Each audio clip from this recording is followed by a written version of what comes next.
Hey there, I'm Joe DeBoole, culinary instructor here at Youth Entity, and today we are going to do some of our side dishes to our holiday meal. Feel free to follow along in your holiday recipe booklet. Let's get started. So we are going to make roasted broccolini with lemon and pecorino. What we're going to start off with is about 4 bunches of broccolini. If you can't find broccolini, broccoli works just fine. I really like the flavor of broccolini. It's a little bit more tender, but if you can't find it, don't worry about it. So I'm going to take a sheet pan here. I've already got my broccoli or broccolini trimmed. I'm just going to put these onto our tray.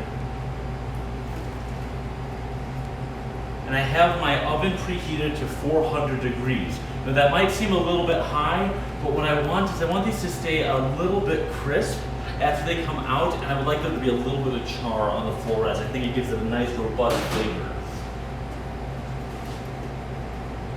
So to our broccoli, I'm going to add just a couple tablespoons of olive oil. No need to really measure, just a nice drizzle on top. A light sprinkle of kosher salt.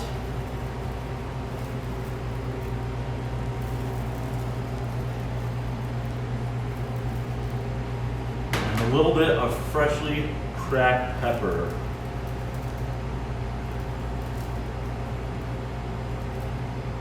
Awesome. Now to get your hands dirty. Just come in here and start getting that olive oil all over the florets, the crowns as well.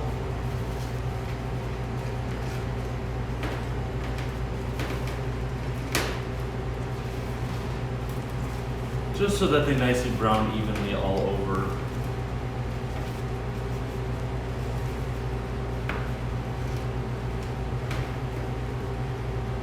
Alright, so now these are going to go into our oven for about 10 minutes until they're nice and crispy. And when they're done, we're going to hit it with some lemon zest and some pecorino. We'll see you then. Alright, so our broccoli or broccolini has been in the oven for about 10-15 minutes. Take this up here.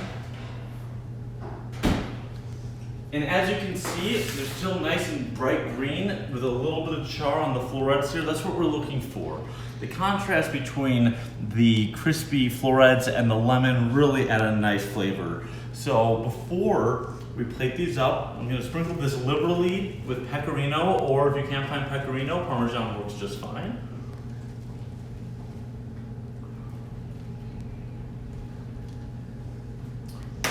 And a little bit of that lemon zest, just right on top.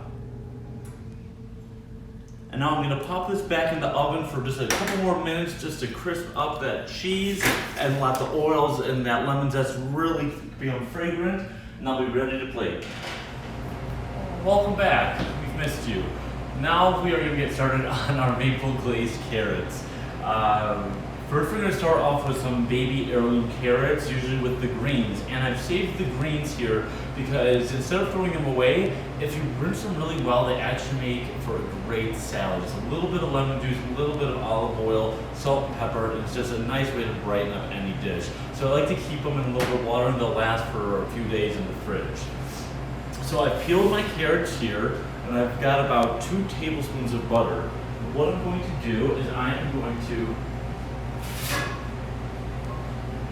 put this on the stove. About a medium heat. I'm just going to toss those 2 tablespoons of butter in there.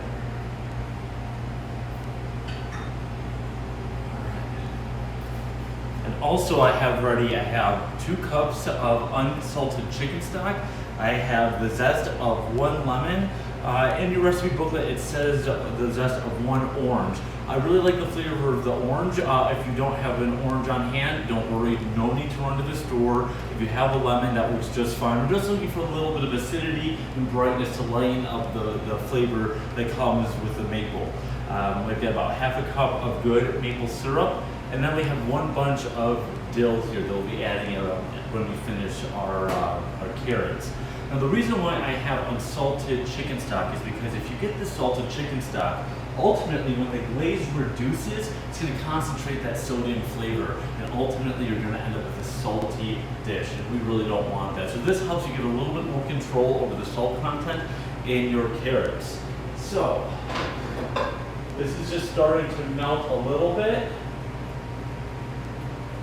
which is just fine. I'm now going to add my carrots while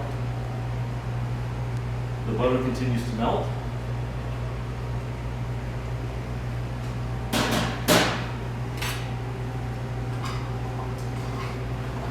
And I'm just going to let these saute in here just for a little bit. Just want to get a nice covering of that butter all over these carrots.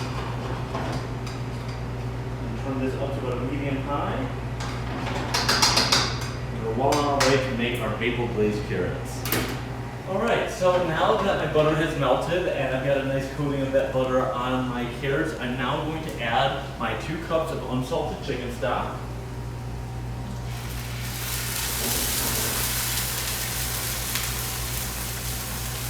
Awesome. And my ½ cup of maple syrup.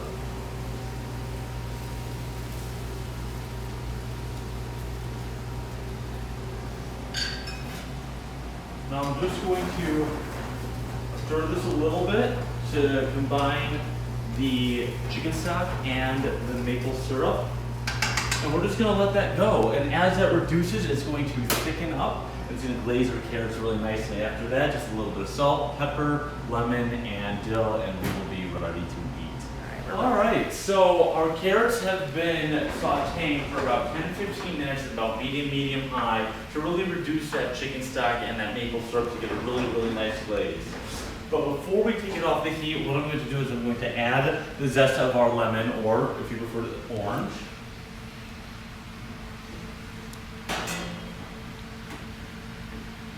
And here I have about a couple tablespoons of dill that I've roughly chopped.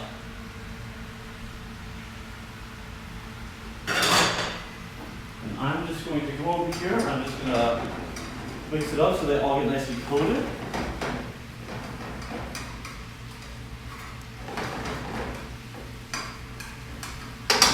Now all we need to do is plate it and we're ready to eat. Alright, so now that our carrots and broccoli are just finishing up, we are going to get started on our buttered turnip puree. Basically the same way that you make mashed potatoes, just with turnips instead. It adds a nice letter, not a starchy side dish to your holiday meal. So right here I have about 8 large turnips that I've peeled and cut into roughly uniform shape. They don't have to be perfect as they're going to be pureed. And if you cut them a little bit smaller, they're just going to tend to cook a little bit faster. So that's what I did here just to save me some time. Now, instead of doing all this labor the day of your holiday party, you can totally do this a day ahead. Put them in some water and keep them in the fridge so that they don't brown, just to save you an extra step on the day of the party. So what I'm going to do is I'm going to take my cut turnips, I'm going to put them directly into a heavy bottom pot, and I'm going to take about 4 cups of half and half here. If you need a little bit more, that's just fine. What we're looking is to just have them nicely cover the turnips. And I am going to put this on. There we go. I'm going to put this on high just so I can bring that heavy cream to a boil, but keep an eye on it so it doesn't boil over and then you'll have a big mess on your hands. Now what I hear is I have some thyme. And what I'm going to do, if you have a nice big stick of thyme like this, that's pretty great, because what we're going to do is we're going to retrieve all of those stems. Just want you to go ahead and put that in there. And right here I've got about, about 8 cloves of garlic. If you're a big garlic lover like I am, throw all that in there. If you want to put a couple in there, that's all you. It does not matter to me, whatever you like, that's what I'm looking for. And about 2 tablespoons of unsalted butter is going into the pot as well. So once this comes up to a boil, we're going to bring it down to just a little bit of a simmer. Let that cook until the turnips are really soft. From there, we're going to put them into a blender, whip them up, finish them with a little bit of olive oil, and we'll be ready to go. So our turnips have been cooking until they're nice and really soft and tender. I still have them in the pan here. What I'm going to do is I'm going to gently transfer the turnips with a slotted spoon or a strainer into my blender.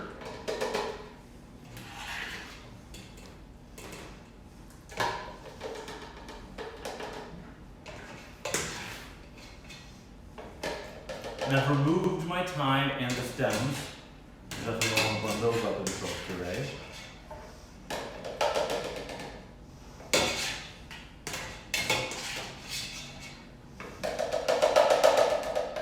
Before I add any more of the liquid, what I'd like to do is I'd like to blend this to see what kind of consistency we have. We don't necessarily want to make soup, but we want to make sure that this is nice and creamy. So, put this down here for the time being, and we'll start to blend.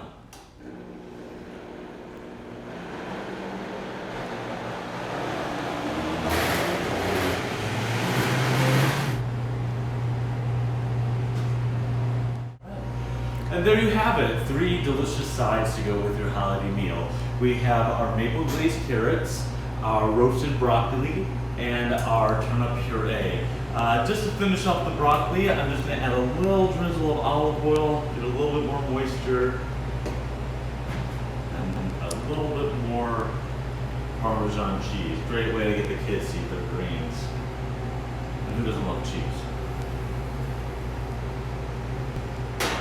And there you have it. From our family here at Authenticity to yours, happy holidays.